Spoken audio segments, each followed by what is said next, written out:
This little poem is called Prayer. Whatever happens, what is what I want.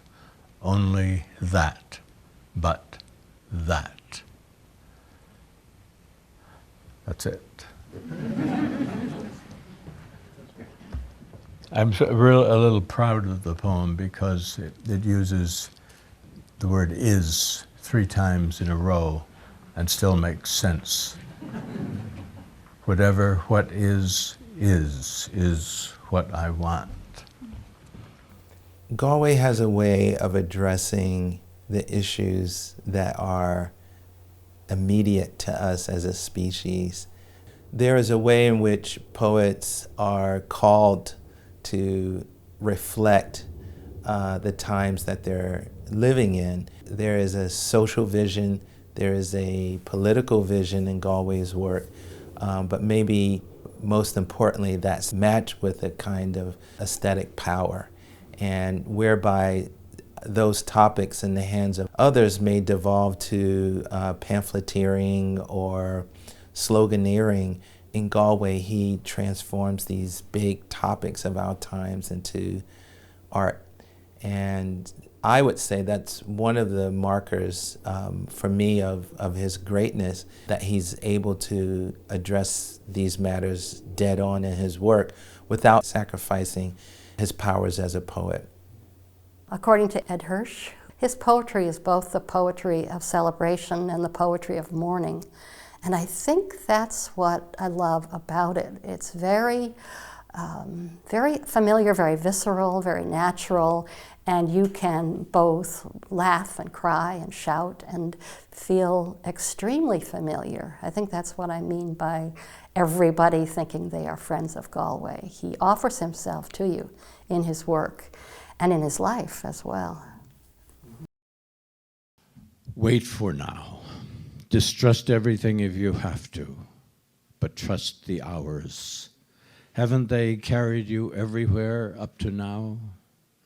Personal events will become interesting again. Hair will become interesting. Pain will become interesting. Buds that open out of season will become interesting. Second-hand gloves will become lovely again. Their memories are what give them the need for other hands. And the desolation of lovers is the same. That enormous emptiness carved out of such tiny beings as we are asks to be filled. The need for the new love is faithfulness to the old. Wait. Don't go too early. You're tired, but everyone's tired. But no one is tired enough. Only wait a little and listen. Music of hair, music of pain, music of looms, weaving our loves again. This state has a way of cultivating poets' sensibilities, particularly their relationship to the environment, to the natural landscape, to the people that work the land. And we see this all throughout his poems. He is my generation's Robert Frost, let's put it that way. And when he came wholly forth, I took him up in my hands and bent over and smelled the black, glistening fur of his head, as empty space must have bent over the newborn planet and smelled the grasslands and the ferns. Thank you. He is able to take his own experience and other experience and get it from the very deep emotional or very complex mental imagination world into the written word, and to do that so precisely and so clearly that when you read it, you almost think you thought that up yourself. And that's the best kind of poetry for me, is that kind of translation.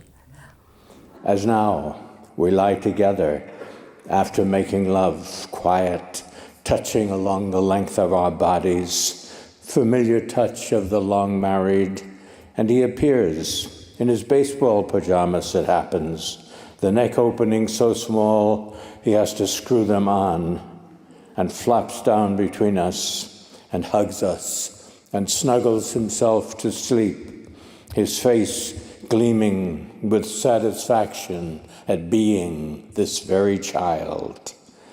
In the half-darkness, we look at each other and smile and touch arms across this little, startlingly muscled body, this one whom habit of memory propels to the ground of his making. Sleeper only the mortal sounds can sing awake. This blessing love gives again into our arms. It is a fitting capstone to a career that spans multiple decades, one that has garnered every award from the National Book Award to the Pulitzer Prize to the MacArthur Foundation Genius Award. But this one is from home. This is for his home, from his home, and from his home state, and with his friends and his family around him. And this, I think, will mean a great deal to him. And of course, it means a great deal to all of us to have Galway Kinnell be home and recognized here where he lives.